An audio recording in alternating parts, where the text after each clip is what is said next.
All right, it's a new Monday. It's a sunny day for everyone. It is beautiful outside. It is also February 28th, 2022. Thought you couldn't hear me there for a minute. Welcome aboard, everybody. This is the Crushing Iron Podcast. We're episode 560. All right. The rain is gone. It has moved past. It was a gloomy weekend, but it is beautiful. It's going to be beautiful here in Chattanooga for the rest of the week. I see some 60s and 70s coming this weekend, which is also perfect timing for the, I think, Erlanger half and full marathon this weekend in town where no one will be heat acclimated, which is also semi the topic of today. But it's gorgeous, and we have our first Texas camp coming and starting on Wednesday night. Looking forward to seeing about 30 athletes down in the Woodlands. And the weather for that is also beautiful. They had a lot of rain this last week. It looks gloomy, rainy, and gross pretty much everywhere last week. That was like the common thread of the Training Peaks comments I read from over the weekend was everyone seems to have a case of the winter doldrums. People are done. Okay. We're in the fact that we're like just now close enough to being start seeing some like 55s and 60s, like, oh, it's almost here, which makes it that much harder because you know it's close, you know it's about to be here. But, January, February, you got a ways to go. So you just kind of hunker down. You pretend like, I don't mind training inside. It's not that big of a deal. I got this. And then when the 3-hour rides start hitting you and the 4-hour rides start hitting you, for those of you that like to sign up for early season spring races, you're like, damn it, I wish I could get outside because it's not fun on the trainer for 3-4 hours. Yeah. That's a huge, I was going to say disadvantage, but I think a lot of times when you have to deal with that, you really, really appreciate the summer. Oh, so much more. We've been living, since I've lived in Nashville and down here in Chattanooga, it's like, it kind of all blends together. It doesn't really, when it gets nice out, I'm like, all right, well, it was nice in January a few days, you know what I mean? Or whatever.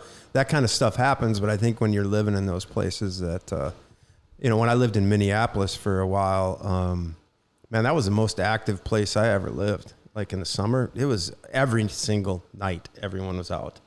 It was insane. As in like nightlife or physical activity? Nightlife, physical. I mean, like, It's constantly, Minneapolis, it's constantly rated, along with Madison, Wisconsin, are both constantly rated as like the top 10 to 15, like most active, physically active, healthy cities. Yeah.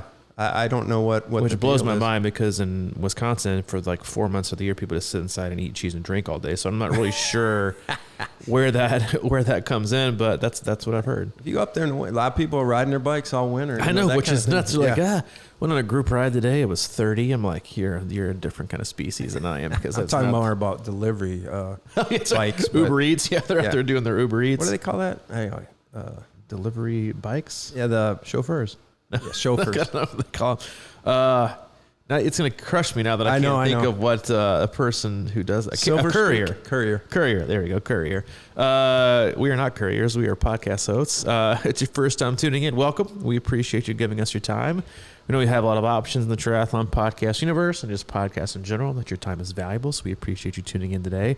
We cover it all. We'll do swim, bike run specific podcasts. We'll do race recaps. We'll do race previews, which are coming up because races are coming.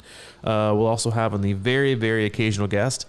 But for the most part, Mike and I, as coaches, athletes, best friends, sit back, relax, have an open, honest discussion about what we're going through personally as coaches and athletes and also humans on this planet. We'll also talk about what our athletes are going through. We're a very wide range of athletes from beginners to elite level amateurs and everyone in between, locally and across the world, most everybody out of state. So we'll use the feedback and communication we have with them and just kind of paying attention to what they're going through with training and in life, because that seems to be kind of a common thread. I think we all have a common denominator of stress and anxiety and things we're going through in life and how we're choosing to overcome it and the kind of hiccups we have along the way. And so we'll use them to drive the discussion of the podcast. We'll also use our closed Facebook group, which is Crushing Iron Group. If you want to be a part of that conversation, just answer one simple question.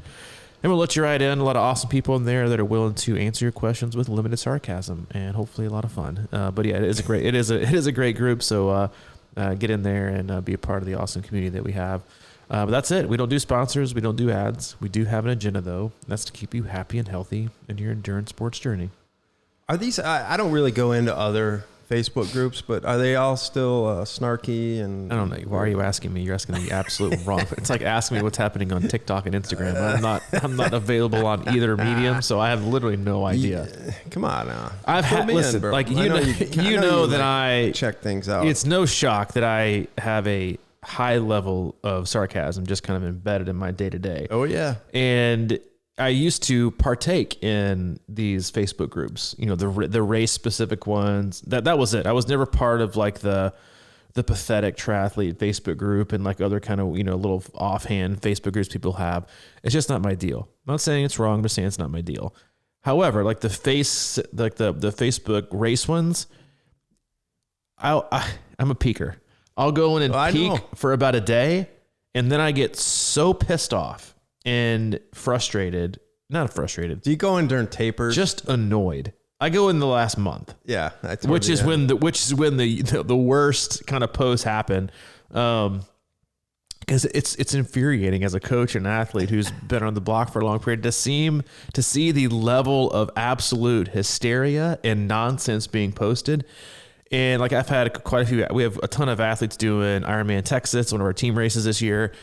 And one of them sent me a screenshot. They'll have those like, all right, what's everybody doing this weekend? Show me your weekend. And people will just post, right? Like the workouts are doing.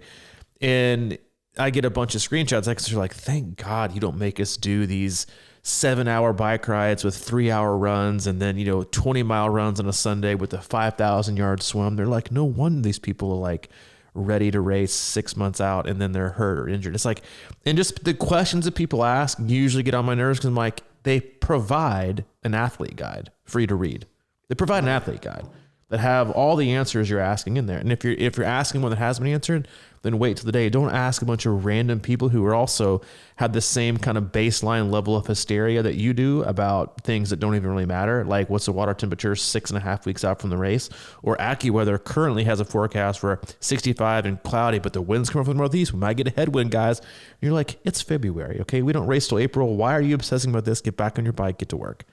Well, I'm kind of trying to figure out how to look at it a little lighter. You know what I mean? Like I agree with you though, because I go in there and then you start seeing these posts and then you'll see something like, somebody will post a picture of like a limb that had fallen over the Greenway or something. It goes, I hope they get this out of here by race day, or something like that. And it's like 2 weeks away. But I mean, it's really, or potholes in February, and they're like, I sure hope they do fill this in with asphalt come September. It's going to be a bumpy ride. What are you guys running on? What are you guys running for Wisconsin this year? I've seen there's a pothole out on this road, and it looks like it's going to be gator skins for me. Probably going to do 100 psi if this pothole's still going to be there. But I really want to get in a mental place where I think I kind of get a chuckle out of it more than it's kind of gets under your skin. You know what I mean? I think that's just a really nice way to go through life because I me, I'm an old school grumpy guy. Sometimes like with sports, oh, why are they changing this, man? Everything worked great for 100 years and now all of a sudden they got to have, helmets with more than one bar across the middle for face mask. Yeah. Whatever. You're kind of that guy. That kind of thing. It's, I don't know about that, but you know what I'm saying? I don't know. Did you do yoga this morning? It's good to let go of things. Man. And I just try. No, I didn't, in fact. Well, you seem a lot more chill this morning. Like you seem relaxed. And if you're the guy that's trying to get more relaxed and chill by participating in race-specific Facebook groups, then you're at a whole new level than I am. I mean, I generally find that's it. like high enlightenment there. Yeah. I don't know if I'm ready for that. No, I generally find it amusing, but I think the part that frustrates me, which to be honest is like a huge reason why I love doing this podcast and why I love coaching, is that there's so many moving parts in triathlon and training that there's a million different answers for the same question. Like everyone has their own experiences, everyone has their own agenda, and it really is a lot simpler than people make it. And so I think that's my like base level frustration when I see these. And there are some stupid comments. And then there's always like the guy who, posts his leaderboard every week on Strava that he's, crushing it. And then he also just happens to be the guy that, is the slowest on race day. But, I guess I get frustrated because there's so much misinformation when it comes to triathlon training and like what needs to happen and what you need to do. Because you see so many people just honestly just destroying their bodies. it makes me, doesn't make me nauseous, but it kind of pisses me off, honestly. Like when you see people, the links they'll go to that have barely been training for a certain number of time that are just destroying their bodies on the weekend. And like, that's no way to train and go through things. But sure, I might peek into one or two this year just to kind of, I like to peek into them to kind of get the local vibe. Like, is there a couple things going on that we might hear about? Like, you know, these, especially like a year and a half ago back when I was before I was headed to do 70.3 Texas and it got canceled. It was November date. You were hooked on that group. I was hooked.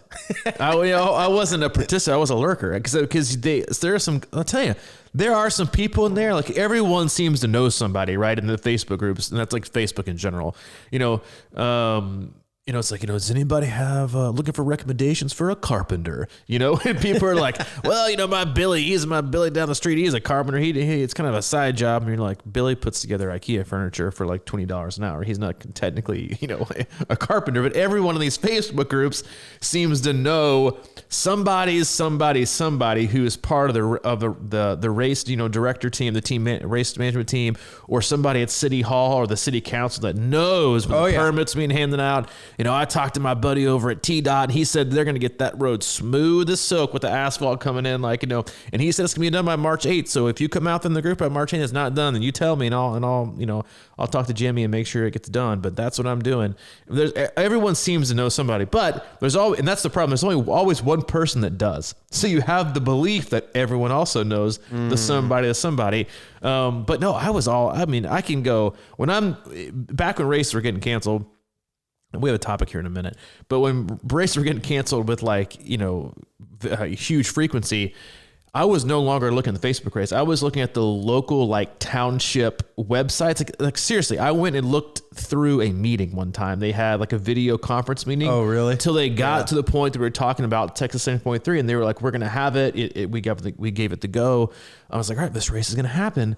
And then obviously, on my way down there, I figured out that it was no longer happening. So yeah, I've gone to some lengths to figure things out, but that's a coach's responsibility, right? It's to look deep, do the deep dives into the local chamber of commerce meeting and, figure out who knows who know. I have no idea. No. And then they start watching those. They have no idea. No, don't watch them. It's brutal. Man, it's so much is out of your control though. And I feel like those Facebook, the stuff that goes on in there is this,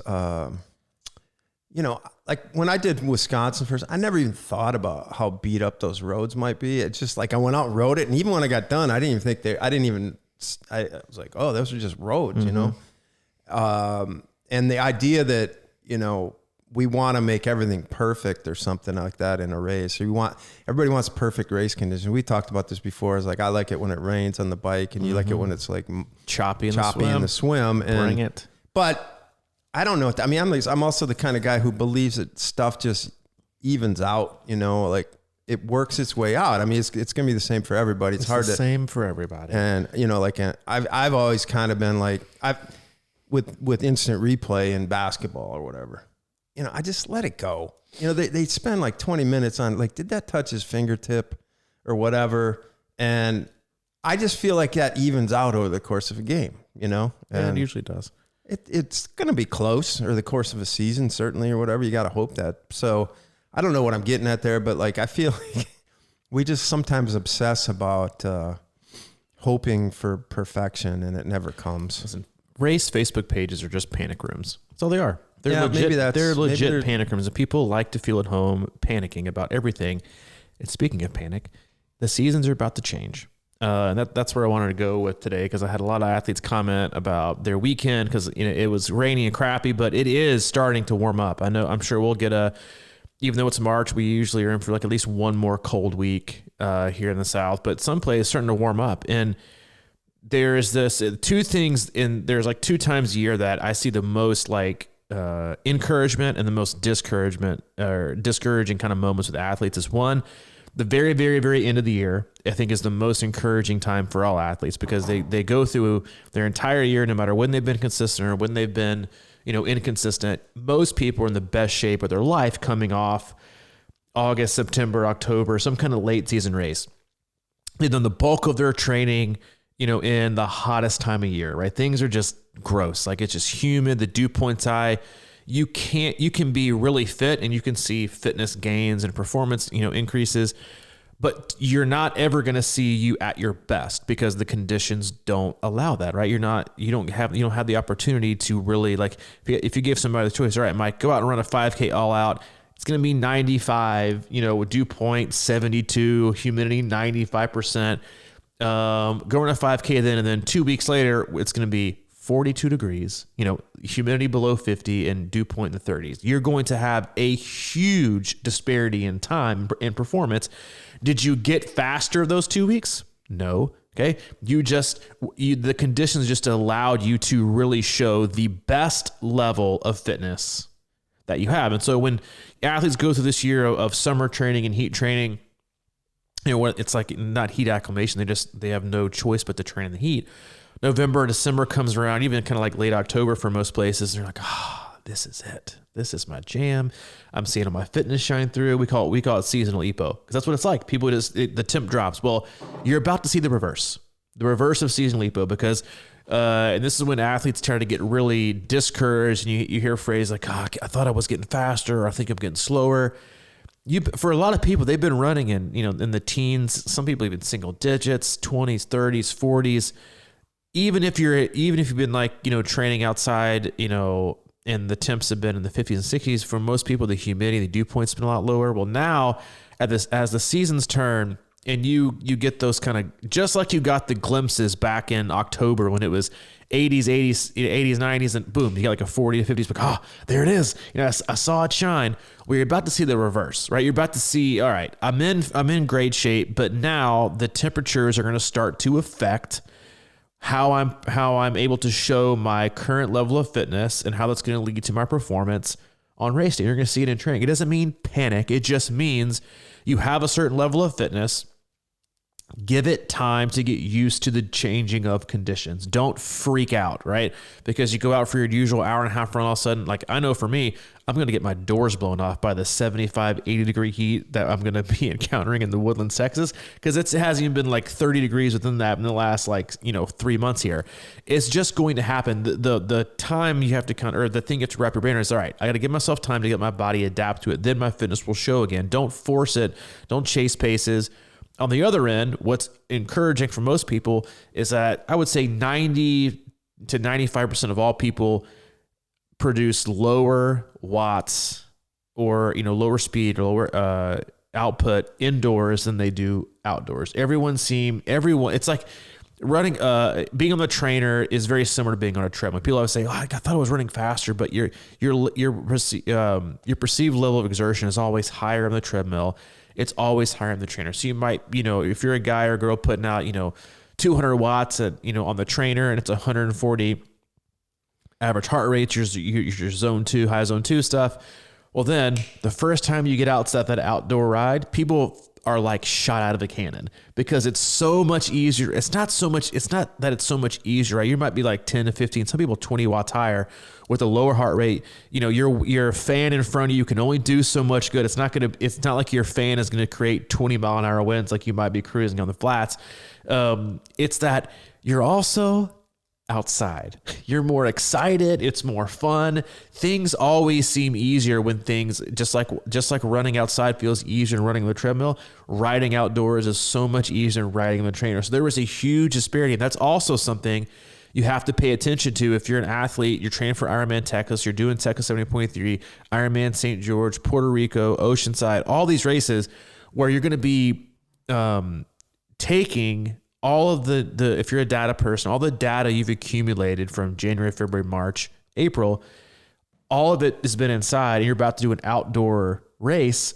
Things are going to look and feel a lot different. It's harder to pace. It's harder to get a really good race strategy from where your watch should be because a lot of people are able to produce things different outside. Some people even have different power meters. If they're on like a Wahoo Kicker or a Tasix, they'll use a power from that, inside. And then they ride outside, they'll use a different power. You're like, that's not the same, right? Not all power is created equal from different pieces of equipment. So stick with the one you're going to race. So it's this time of year, right? So it's basically March. that you're going to start to see things change, and the things you become accustomed to seeing that's felt consistent, that's felt something that you can predict. You're now going to have to start paying a whole lot more attention to the ins and outs, the temperature, the wind, and then also, if you're getting closer to race day, the numbers and the data you're choosing to kind of pluck from that to establish a race plan. Mm. The thing about training indoors is like you're on a treadmill or a trainer or an endless pool. I mean, it's literally holding you back, right? No kidding. You know, endless pool is another great one. It's like 10, I'm like 10 seconds slower per 100, quote unquote, in the endless pool than I am in like an actual lap pool. Yeah, which makes sense. I mean, I just, that's why I've been kind of becoming more enchanted, I guess, with the treadmill because it keeps me in check. But there's something about when you go out, and I've been thinking about this lately, is this, I've been talking to people about this idea of running faster by just letting go.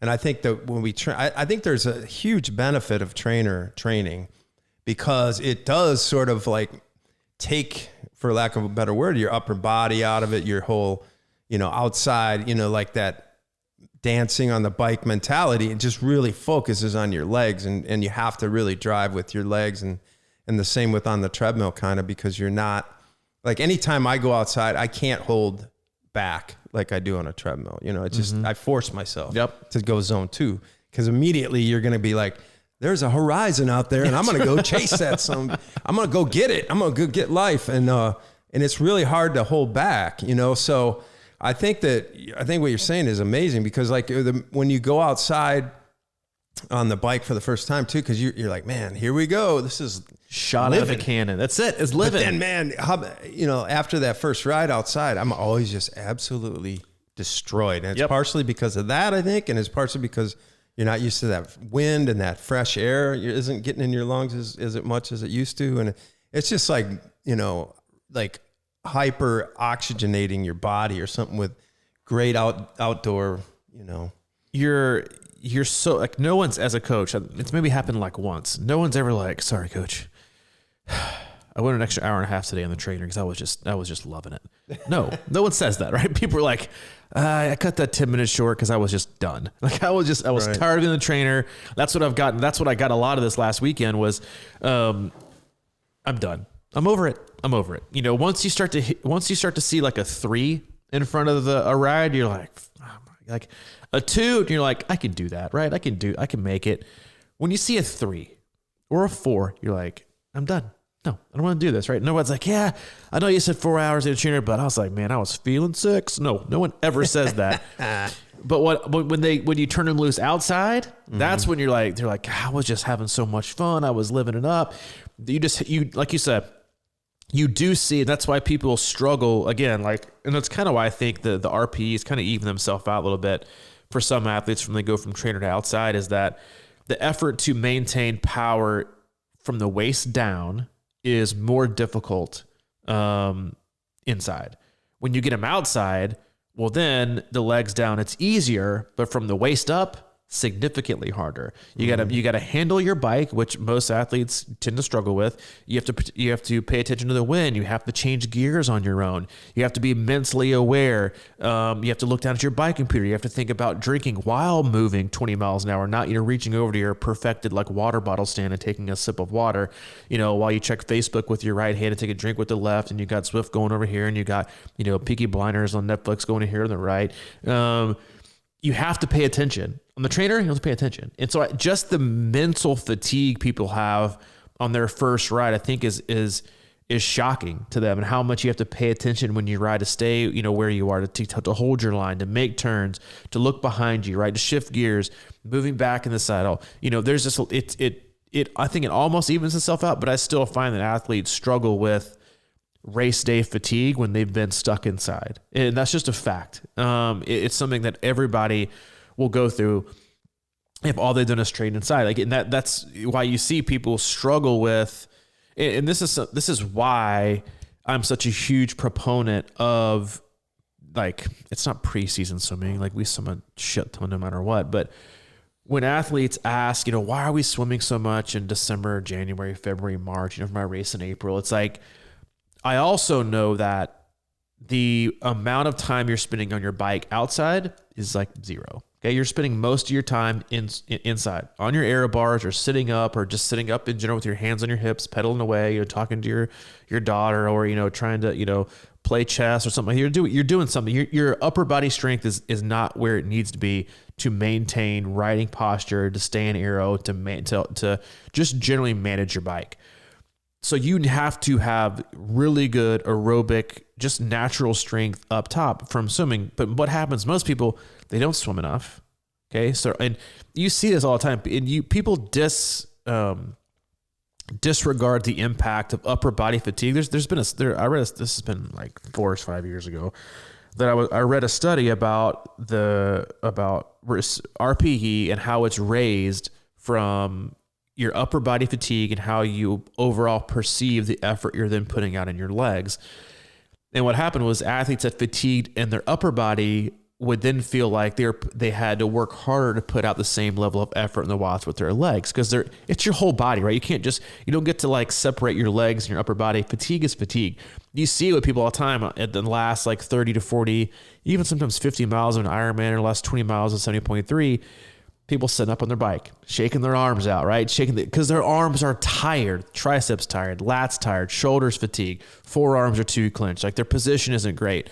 Imagine coming out of the water and your arms are already smoked, right? They're already smoked. Now you're getting on a bike and have to handle it for the first time in a year for some of these people, or the first time in 6 or 8 months. You know how much fatigue you're going to have? You know how much energy expenditure is going to have been wasted during the swim, and then you won't have to manage on the bike? Then you get to the run.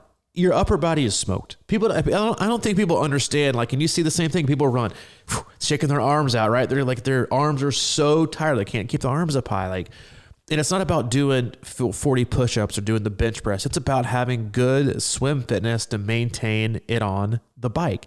And that's just something that athletes early in the year struggle with.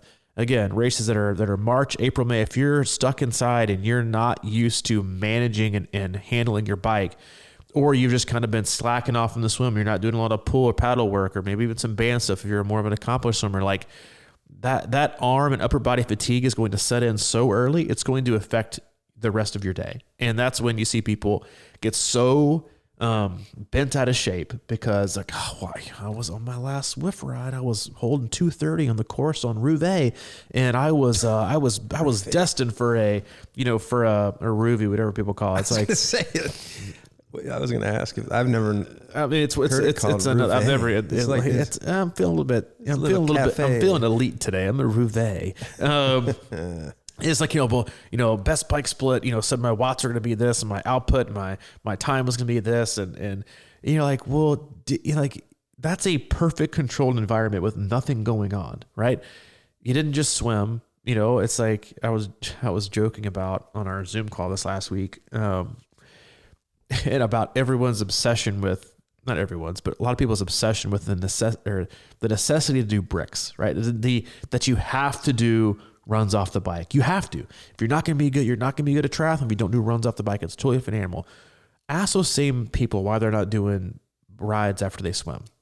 Why are they not so paranoid about doing a whole body workout, which is swimming, which is most people's weakest sport, and then get on the bike and riding for 60 or 80 miles? Why aren't you doing that? Okay.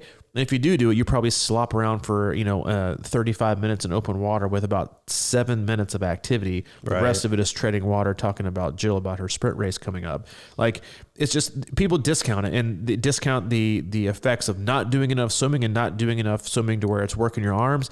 And then how that translate, or to be, I guess, more specific, doesn't translate to being able to hold position, hold form, and have that same kind of upper body stamina to be able to bike what you want without worrying about your arms or your neck or your head position when you get onto these long bike rides.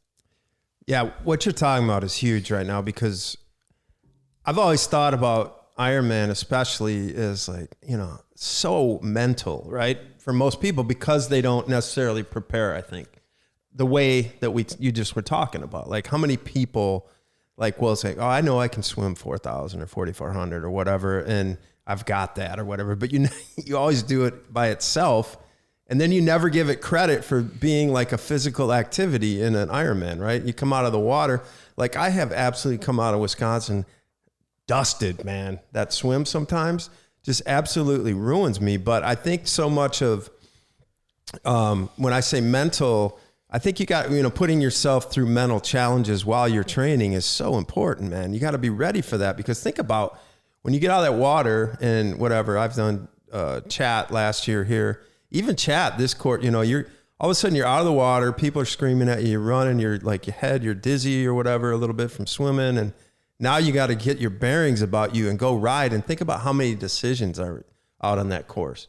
There's potholes everywhere. There's railroad tracks, there's hills, there's, drop bottles. There's, like that bike is so long and so many things pop up. And I think another thing is like, we just don't realize how much our upper body is involved in cycling. And everyone I bring into the hub here, and I work with them on the bike and stuff. And it's like, yeah, man, think about what you're doing. Like, even though you're not like cranking like you would if you, imagine cranking up a hill, you're really using your upper body, you are, because you got to give everything you got. But the reality is that every pedal stroke, you're using your arms a little bit. And over time, it's just going to add up and add up and add up. And like you're saying, in mile 60, 70, 80, your arms are just like, whoa. Even, it's hard to stay in the aero because your shoulders might hurt or whatever, is just fatigued. And all those things add up. And I mean, cycling is about,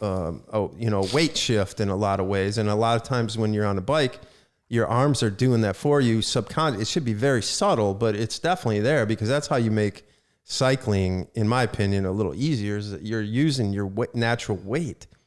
And that's why the difference between standing up is so hard. I mean, like it really like takes it out of you, but you should have a little bit of a dance going on that saddle. And if you think about the amount of time people don't spend outside, when they do get outside, they hold onto the bike for dear life. Like someone is going to snatch it from them. The amount of tension, like you're basically flexing your forearms and your biceps so much, especially again, like on your first ride, because you're not used to handling, you're not used to using your body to make turns or maneuver. You try to do it with your hands and your arms, and then you wonder why your arms are shelled.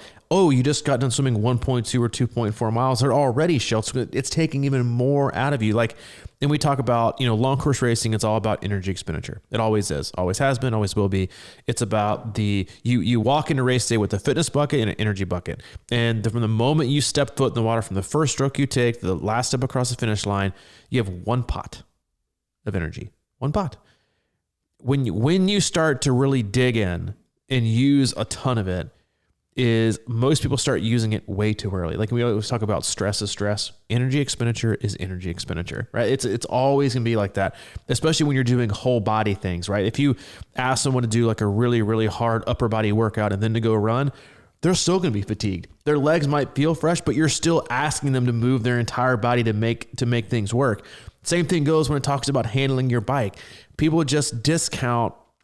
And because, yes, as confusing and as much information out there as there is to make things more complicated, is that some things are just being like, the noise is becoming so great with the focus on other things being indoors all the time. It's like you're forgetting what's required, right? With the basics of what's required to have a really, really, really good race day. And that starts from the fingertip to the toes. And so everything that all the energy, like we say, there's good stress and bad stress, they all come from the same place. Stress is stress. Training stress, life stress, relationship stress, work stress, they all come from the exact same bucket. So, so the same thing goes from energy expenditure. It all comes from the same bucket, you. So whether you're using it on the swim, whether you're using it on the ride, you are using it. And the better you can prepare yourself, the better off you're going to be on race day. And I also think it's important to understand, if you haven't had those opportunities or haven't taken those opportunities to prepare yourself, then be prepared on race day to maybe not have the exact, day pan out like you thought it would based on all of your indoor training. That's just, it's not apples to apples. Yes. Is indoor training outstanding for executing workouts, time management, safety, fun? Absolutely. It has tremendous benefits. I mean, I'll tell anybody the best amount of money you can spend as a triathlete is a good bike trainer. Now you can spend, $150 up to $1,200, but having the ability to ride whenever you want to and not take time, because it's always about time. A bike trainer is best bang for your buck from a time investment standpoint. And also, being able to bury yourself on intervals without having to worry about, cars or turns or stoplights and roads. So yes, it is a wonderful tool. Everyone should have one. But as with all things in life, a little bit of something is always, and too much of something is always kind of a bad thing, and because it becomes your comfort zone, becomes your comfort. And what happens is when you see things, right? It's the same thing happens when you go from a person who, swims at a pool only and only does certain types of workouts, and you put them in open water. Their times are slower. They don't want to go back. No one wants to see a negative return or a performance quote unquote drop, right? Same things happen when you have athletes that, only train inside and don't ever go outside. A lot of them see a performance drop, or they might fade from an endurance standpoint longer in the ride because they're using more of their body and they're asked to do more. The demand is higher. And then same thing goes for athletes who only train on the treadmill. Like, you might feel good the first half, 80% of your run, and then if you don't have enough of a base built in, you're probably going to crumble and fall apart a little bit. Or you have hills, right? Or wind, humidity. What are they going to do? They're not going to go back outside, right? Because it's no one likes daily or even weekly recognition of our weak spots. Right? We avoid them like the plague. You don't go places, you don't talk to people who are going to challenge you. You don't ask questions that might be different from your own beliefs. Like we are creatures of comfort. We like our own space. We don't like to be tested. We don't like to be challenged. We like our comfort and we like it our way. So people are never going to, most people aren't going to be more energized and motivated to go do something they might not be as good as they thought in, right? Mm-hmm. And I think that is something that's actually good for us to kind of have these reality checks in life to where, all right, maybe I wasn't as far along as I thought. Like it's a real world experience, right? It's like you can be, there's a phrase that's been used for a long period of time called, I first heard it when I was in high school, called paper tigers. And they look great on paper. Paper tigers, right? It's kind of the team with, that has like the best 5-star recruits. They on paper, unbeatable, right? And they show up, they're not focused. They can't control their attitude. They don't have good discipline, and they get their ass whooped, right? By the 3 and 4-star guys who are motivated, committed, who are disciplined. Like you see all the time, you have all these paper tigers, and there are a lot of paper tiger triathletes who you watch them on Strava and they absolutely crush it. And you're like, how in the world am I ever going to compete at this level? Then on race day, what happens? Crumbled up piece of paper. Okay. It is no paper tiger. Okay. It's more like a paper kitten. And that's what happens. That's true, right? For everyone. Everyone has things in life that they're good at, that they're not good at. But the best place you could be as an athlete is to recognize and always hold on to your strengths, but stay focused and welcoming of ways to improve your weaknesses. And that again is just something that people, always kind of sometimes argue with athletes that are like, I'm just kind of injury prone. Like, you're not injury prone. Stop telling me you're quote unquote injury. There more than likely is nothing defective about you as an athlete or you as a human or you from a physiological standpoint. You might be more prone to making poor decisions in training or to running through something that you shouldn't, or, being your own worst coach. Yes, you might be more prone to those, or overrunning or running too hard or not listening to your body and letting your ego and stuff get in the way. You might be prone to that. Most people aren't quote unquote injury prone. You're just bad training prone, or overrunning prone and doing it the wrong way prone. And so, I'll have this argument sometimes after, they're like, I'm just not good at hills. Really? You avoid them like the plague. So how do you know, right? And we always become what we believe. So if we believe we're not a good runner, what do we do? Not a good runner. If we believe we're not a good cyclist, you're going to be more willing to get on and do that extra ride this week? No, because you don't like it, right? I'm just not a very good swimmer. You swam once in the last 3 weeks. Of course you're not a good swimmer. Like, you have to be engaged with the whole sport. You have to believe you can get better. You have to attack your weaknesses, and you have to attack them from A to Z.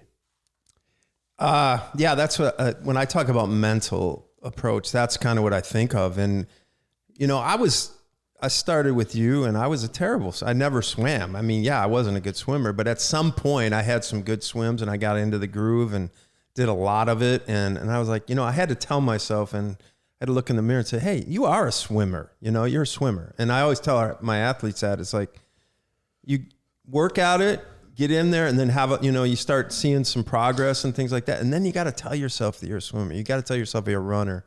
You got to tell yourself a cyclist. It's so easy to be, you know, the self-deprecating. Oh, I suck at cycling or whatever. Work at it. Just go at it, you know, and work and do that. And it's like, we talked about this many times, but especially when I lived in Nashville, it kind of depends where you live. I was in a really good spot for a lot of hills and a lot of really good running situations. And I always went to the hills, man. I always went to the hills. And I keep telling people, it's like, run the hills, because then when you see one, you're not going to go, oh shit, there's a hill. You're just going to be like, oh, there's a hill. I know how to handle it. Right. Or put yourself in situations where, you know, you just get familiar with obstacles and different challenges, you know, because race day always presents them. And it's never what you seem. You can always look at, you know, the charts, the elevation charts and everything. And then all of a sudden you see a hill that's like, oh man, I didn't see that on the graph. Wasn't expecting that, or it didn't seem like it was this bad. That's one of the big ones, right? It's like you see, oh, this course is easy. Not bad. Then all of a sudden it's like you get out there, like Ohio 70.3, for example, that run course. I never really thought much about it. And then you get out there and then it's kind of a little bit of a bitch. And but, you know, again, you run on, you train on hills, you do things that are harder, that aren't going to show up in Strava or, you know, all these places very well, but you have to work at them and be comfortable knowing that you've, experienced it. And that's what you're saying about like these athletes, the paper tiger thing. I think that's a great reference, because you got all these, if they just had everything handed to them on a platter, they were just good at everything naturally. And then all of a sudden, somebody kind of punches them in the gut a little bit, and they're like, oh man, how do I handle it? They don't know how to handle it.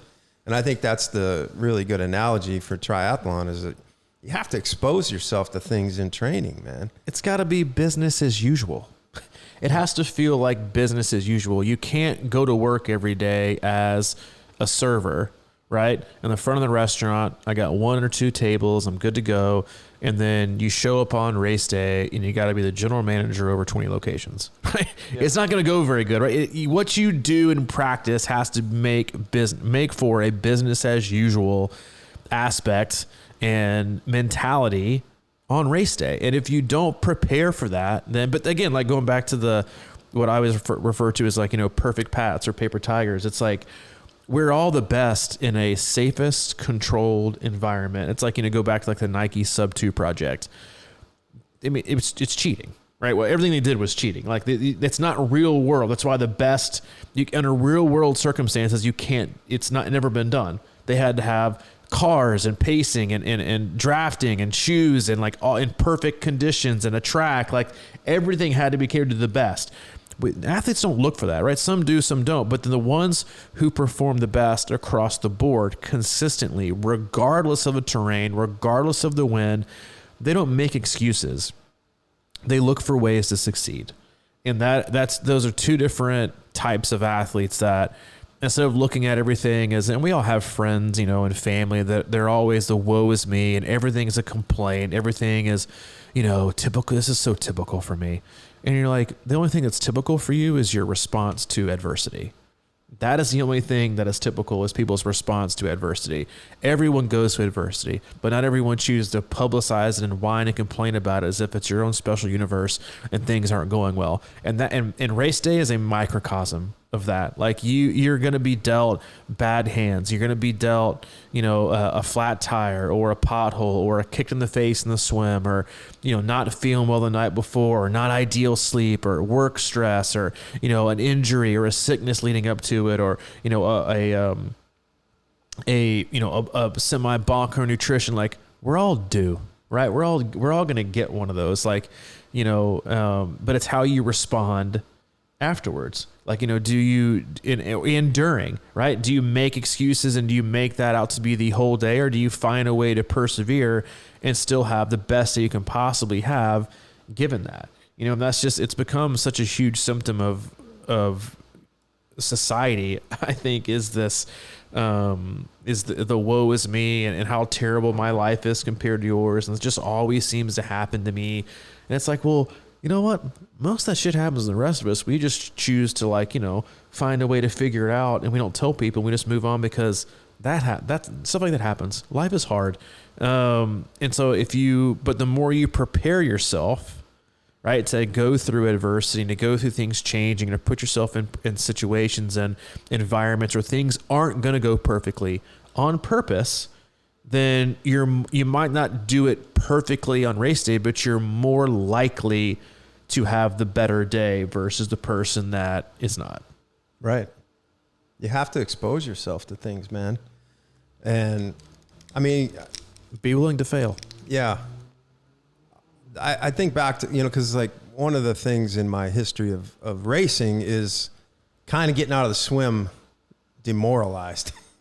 And I've done that in training, you know what I mean? Like we've had really tough lake workouts and things like that, and you get out of the thing, and then it's like, how are you going to rebound? It's like, all right, now you got to put yourself there so it's familiar, and you've been there, and now it's like, all right, well that sucked, just let it go and go forward, and you're going to face stuff out there on the bike, but you have to like regroup. I guess how many times you got to regroup during a race? It's sort of like, all right, like, because shit could hit the fan real quick, and then you could just sort of give in. But that's not what this sport's about, man. It's about figuring out ways, finding ways to make it happen and get through whatever challenge you're facing, whether it's you just dropped the water bottle and now you got no nutrition or whatever. What are you going to do?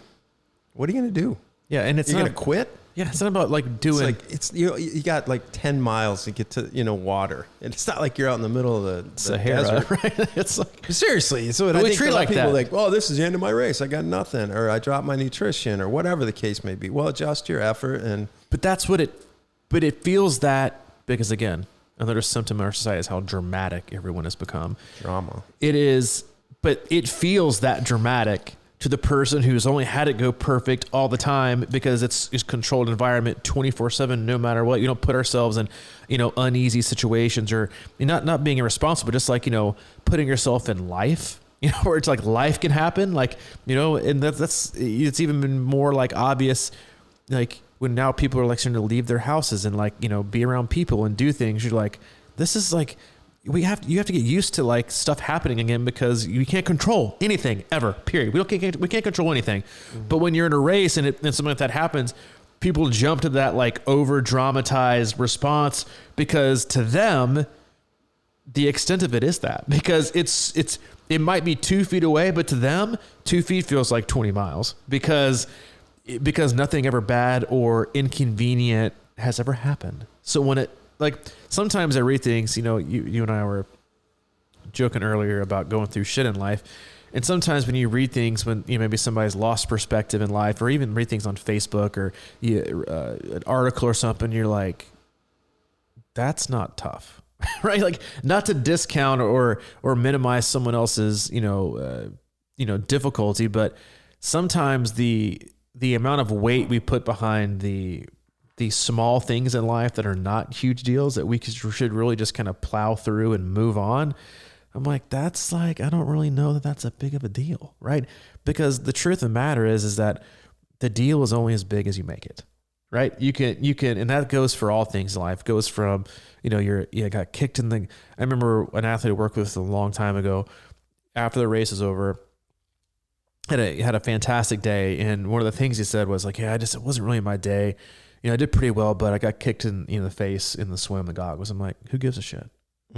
Like, if that's all you can remember still, that one small thing happened, I'm like, move on. Guess how many people in that race got kicked in the face. Lots. Half of them, probably, right?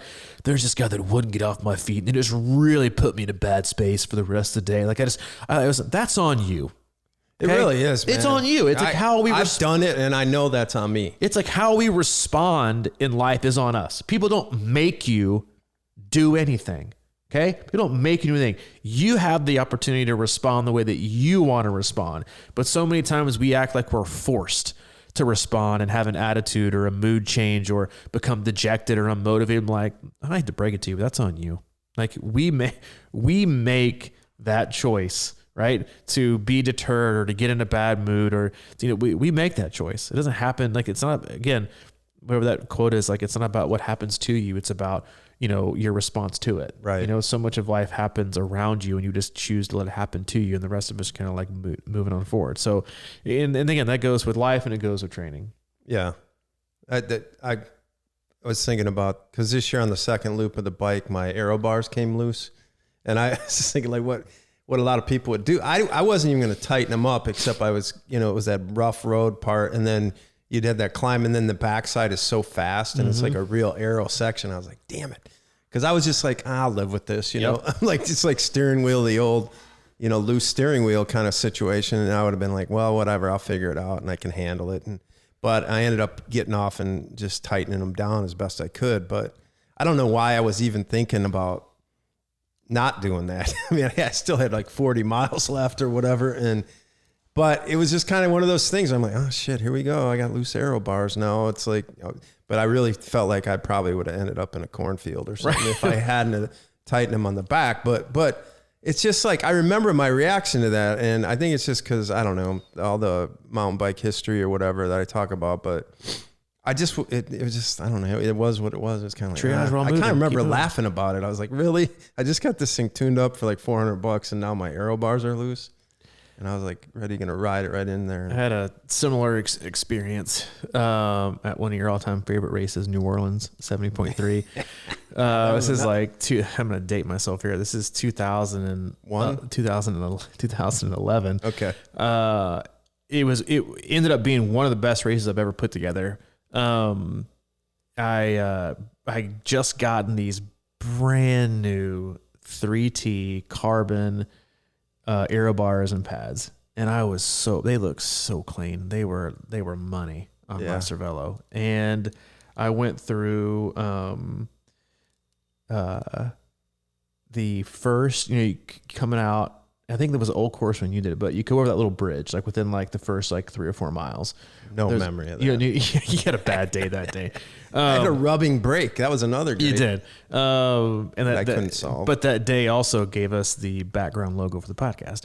It's true. Because you got sunburned all the hell. But I went over this little bridge and it was concrete like mania. It's New Orleans. And I broke off my right aero pad within the first like 3 miles. It's New Orleans, so it's windy as all get out. And here I am thinking, you got to be effing kidding me. I'm going to have to basically sit up for 50 miles. And I was so tempted to turn around, but I had felt so good leading into that race. And I think I only had like 1 beer the night before, so that was a good day for me back then. I found a way to like get down and still be kind of like aero. Like I put my left hand in aero, then I took my right hand and bent down to put it on like, around half aero. Yeah, half aero. Yeah, like when you go to like how you're supposed to go half aero down hills. Like go half aero, don't go full aero, hand on the brake. And so I did that and just kind of went up and down for the whole race, and ended up having a PR that day for me back then, and then ran really, really, really well. But it was just one of those days where, you're like, F it. Just kind of figure it out and make do. We hope you made do with Monday's podcast. Hope we didn't hit you too hard today, but sometimes we need little reality checks like this. Mike and I always do. We give ourselves reality checks. I hope we didn't bounce. If you haven't or need to go back or interested in what it entails, go to our website, C26Triathlon.com. It's our one-stop shop for all things coaching, camps, and community. If you need anything at all from Mike, you can get a hold of him, crushingiron@gmail.com. If you need anything from me specifically, I'm at C26Coach@gmail.com. All right, man. See you, dude. See ya.